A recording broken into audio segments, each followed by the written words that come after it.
Ex-jogador da seleção italiana, Éder é o sexto reforço do São Paulo para 2021 e no vídeo de hoje do canal do Nicola te conto que não vai parar por aí. Também trago informações sobre o Hugo, que história é essa de que ele pode ser vendido pelo Flamengo por 167 milhões de reais. Caio Jorge está vivendo seus últimos meses com a camisa do Santos, está perto de um pré-contrato com um clube italiano. Nesse vídeo te dou mais detalhes. Fala ainda sobre uma reviravolta envolvendo Otávio, meia do Porto que interessava ao Palmeiras. Te conto também sobre sondagens que Alexandre Matos recebeu nas últimas semanas e por último as classificações de Grêmio e Santos para a próxima fase da Libertadores da América.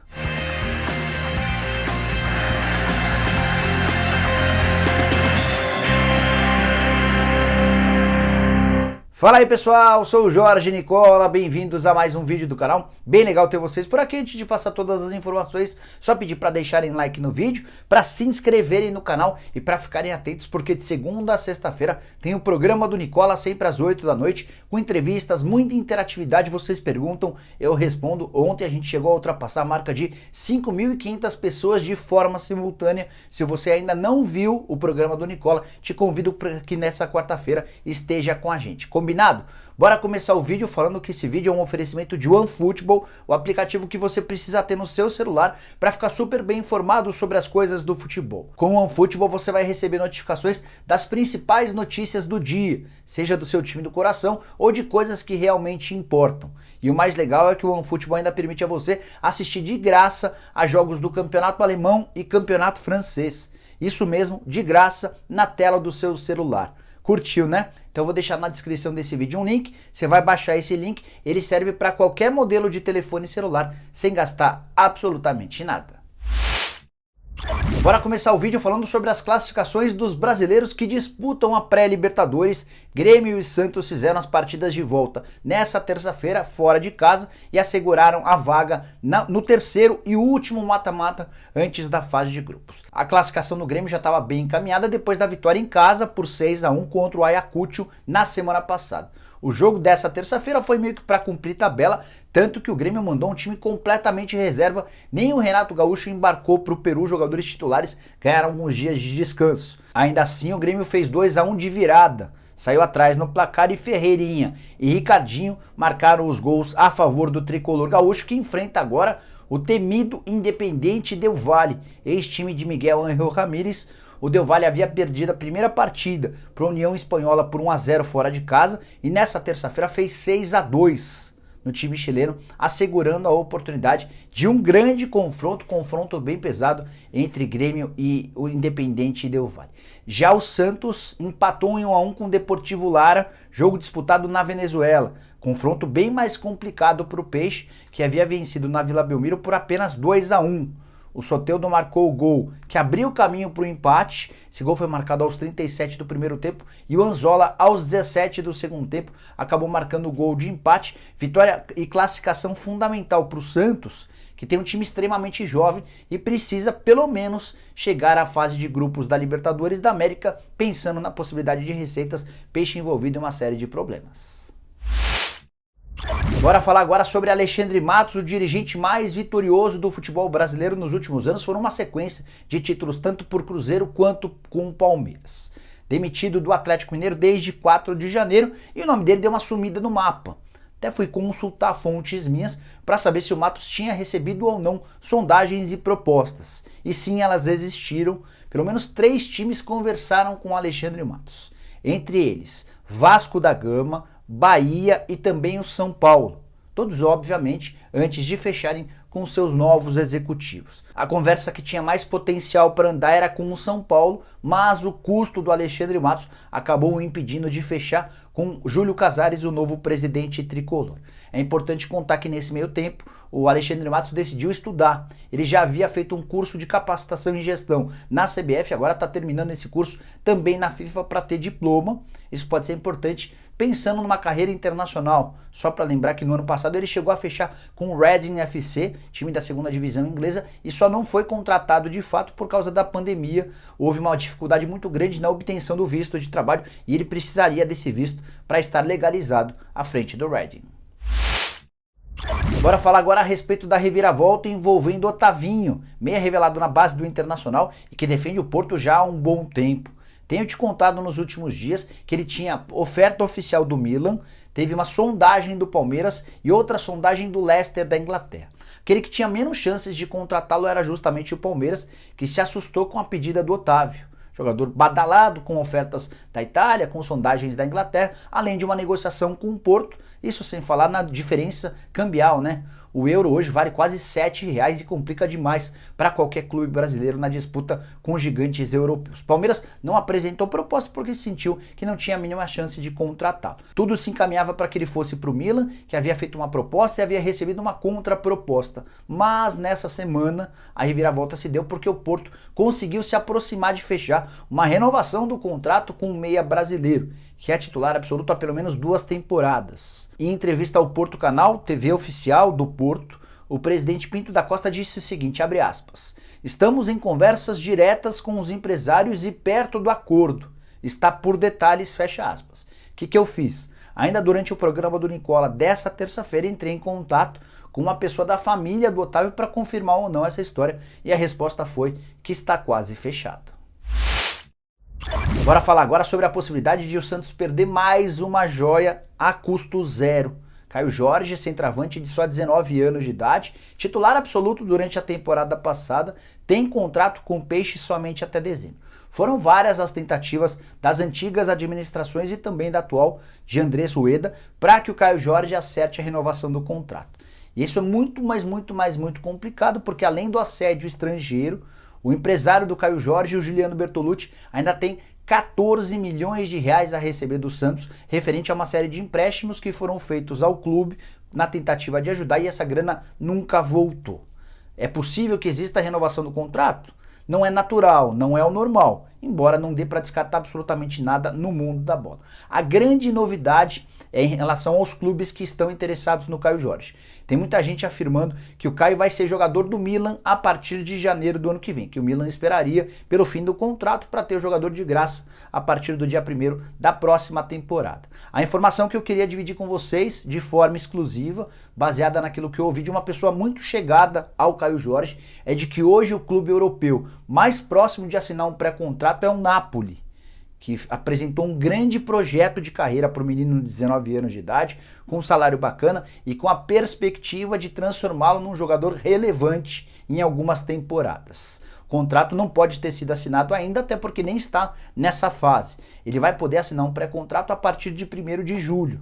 E se não houver nenhuma novidade daqui até 1º de julho, a tendência é que o Napoli ganhe essa enorme disputa envolvendo clubes do exterior e também clubes brasileiros. Mais uma péssima notícia em relação a garotos revelados no Santos saindo de graça. Só para citar alguns casos, o Robson Bambu e o Léo Cittadini, por exemplo, foram jogar no Atlético Paranaense. O Santos ainda perdeu vários outros jogadores interessantes, valiosos, formados na base, por não conseguir a extensão do vínculo. Bora te ajudar a entender agora o que há de verdade na história de que o Hugo, goleiro do Flamengo, está sendo vendido ao Ajax por 167 milhões de reais, que equivalem hoje a 25 milhões de euros. Informação que foi revelada pelo jornalista italiano Nicolo Schira. Ele conversou com o Van der Sar, um dos maiores goleiros da história do futebol em todos os tempos, e o Van der Sar fez uma série de elogios ao goleiro do Flamengo, que é reserva, mas recentemente teve a renovação de seu contrato e está sendo preparado para ser o goleiro do futuro do Flamengo. O Diego Alves fica somente até dezembro e a partir daí o Flamengo entende que teria a oportunidade de ter no Hugo o cara para firmar a posição, para ser o dono da camisa 1. Bom, de acordo com esses elogios do Van der Sar, identificando no Hugo um cara de enorme futuro, o Ajax teria se interessado e estaria disposto a pagar entre 20 e 25 milhões de euros. Fui checar essa história com pessoas próximas ao próprio Hugo, pessoas que trabalham, são os representantes legais dele. E até os representantes legais sabem, afirmam, que o Hugo não vale esses 25 milhões de euros. Como é que funciona o mercado? O Flamengo hoje pretende vender o Hugo entre 10 e 12 milhões de euros. Vale a lembrança de que apesar de ser muito novo, ele é goleiro. E o goleiro tem, por exemplo, menos valor do que os meias e que os atacantes. Se você reparar, Quanto mais longe do gol adversário o jogador fica, menos ele costuma valer. Os atacantes, os centroavantes, os pontas, em geral são os mais valiosos no mundo do futebol. Os meias têm um pouquinho menos de valor, os volantes têm bem menos valor, os zagueiros, os laterais e os goleiros são os menos valiosos. É nesse contexto, sabendo disso, que o Flamengo tenta vender o Hugo, em caso de proposta, por algo entre 10 e 12 milhões de euros. O Ajax acenou com uma oferta entre 4 e 6 milhões de euros. A gente está falando de mais ou menos metade em relação ao que pede o Flamengo. Queria dividir outra informação importante com você. Estava programada uma videoconferência entre representantes do Ajax, gente que trabalha com o Hugo e eventualmente até o Flamengo nessa terça-feira. Mas o pessoal do Ajax pediu que essa reunião, essa videoconferência fosse remarcada para a próxima semana porque existiram alguns casos de Covid-19 envolvendo atletas no Ajax e o clube resolveu parar. Fechou as portas de forma temporária até que se controle esse possível surto de Covid-19 no principal clube do futebol holandês. Dessa maneira, como não há pressa, até porque o Hugo só poderia se transferir para o Ajax na metade do ano, o assunto foi adiado sem grandes consequências. Mas, se você leu, já se interessou, já se animou como torcedor do Flamengo em relação à possibilidade de Hugo render 167 milhões de reais e resolver todos os problemas financeiros do Flamengo, saiba que essa possibilidade é muito, mas muito complicada. Bora fechar o vídeo sobre o São Paulo, que se tornou nos últimos dias o clube com mais reforços importantes para a temporada de 2021. O Éder foi o último dos atletas confirmados, ex-atacante da seleção italiana, há 34 anos de idade. Ele é brasileiro / italiano, tem dupla nacionalidade, até por isso não vai ocupar a vaga de estrangeiro. Essa até é uma pergunta que algumas pessoas são paulinas me fizeram no chat e também por aqui nas redes sociais. Então vamos falar um pouquinho sobre o Éder, depois eu quero falar sobre os outros reforços que podem ser contratados. De acordo com Carlos Belmonte, diretor de futebol do São Paulo com quem conversei antes de gravar esse vídeo, o Éder é esperado no CT da Barra Funda na próxima segunda-feira, quando vai passar por exames médicos para assinar um contrato de 2 temporadas. São Paulo não terá de gastar para comprar os direitos econômicos, até porque ele estava vinculado ao Jiangsu Suning da China. O Jiangsu decretou falência, o contrato dele ia até a metade do ano. Já houve inclusive a rescisão de forma amigável. São Paulo não precisa comprar os direitos econômicos, vai ter de pagar salários, direitos de imagem e luvas para o próprio jogador. A informação que vem do Morumbi é que não se trata de um salário gigantesco. O São Paulo não está fazendo uma grande loucura, apesar do currículo bem interessante do Éder. O Éder Martins saiu muito cedo do futebol brasileiro, jogou só no Criciúma, passou anos no futebol italiano, chegou a jogar com um destaque na Inter de Milão, disputou até a Eurocopa de 2016 pela seleção italiana, depois se mudou para a China para fazer seu pé de meia. É importante contar que o Éder é o 6º reforço do São Paulo em 2021. Vamos pela ordem. Bruno Rodrigues, atacante que veio por empréstimo do Tombense, havia disputado o Campeonato Brasileiro do ano passado pela Ponte Preta. Orejuela, lateral direito, comprado por 2 milhões de dólares junto ao Cruzeiro, inclusive foi apresentado nessa terça-feira. Miranda, que vai ser anunciado de forma oficial a qualquer momento. O Miranda está só esperando, aguardando a vinda do documento da rescisão do contrato dele com o Jiangsu Suning, mais um jogador que pertencia ao campeão chinês. Os outros reforços, o Benítez. Não vai haver desfeita do negócio, tá? Você pode ter lido ou ouvido. Até contei para vocês no finalzinho do programa do Nicola dessa terça-feira que o Paulinho Boia não se acertou com o Vasco.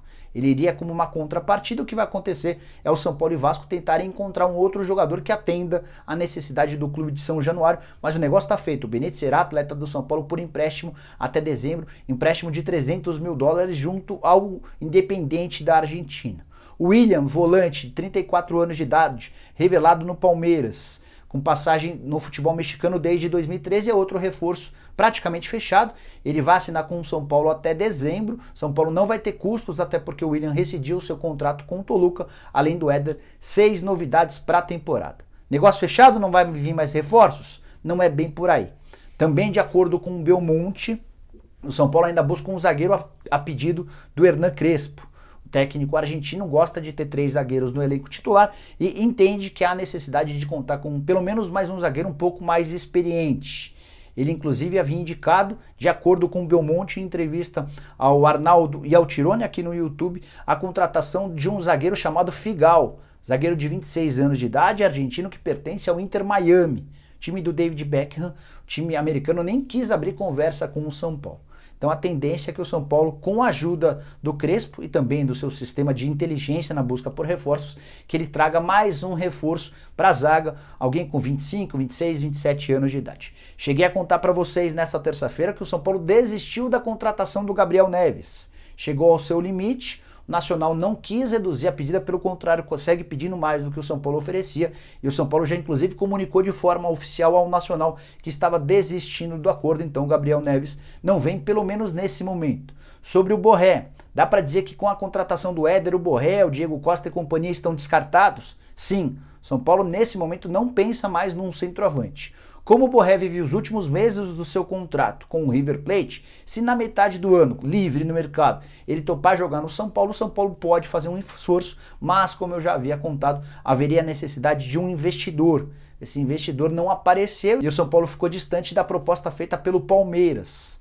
Então teria de haver, por exemplo, uma condescendência muito grande do Borré para receber menos dinheiro só pela parceria, pela relação bacana que ele tem com o Crespo. Acho muito difícil que o jogador prefira trabalhar com um treinador do que com a possibilidade de ter uma oferta muito maior, e essa oferta é do Palmeiras. Bom, pessoal, eram todas essas as informações que eu queria dividir com vocês no vídeo de hoje do canal do Nicola. Espero que vocês tenham curtido o vídeo. Deixem like por aqui. Quem ainda não se inscreveu no canal, vai apertar esse botãozinho vermelho de inscreva-se. Estamos quase chegando em 1 milhão de inscritos. Só para lembrar, tem vídeo à tarde e às 8 horas da noite a gente volta com o programa do Nicola cheio de informações, entrevistas e muita interatividade. Posso contar com a presença de vocês? Beleza então? A gente se vê. Tchau, tchau.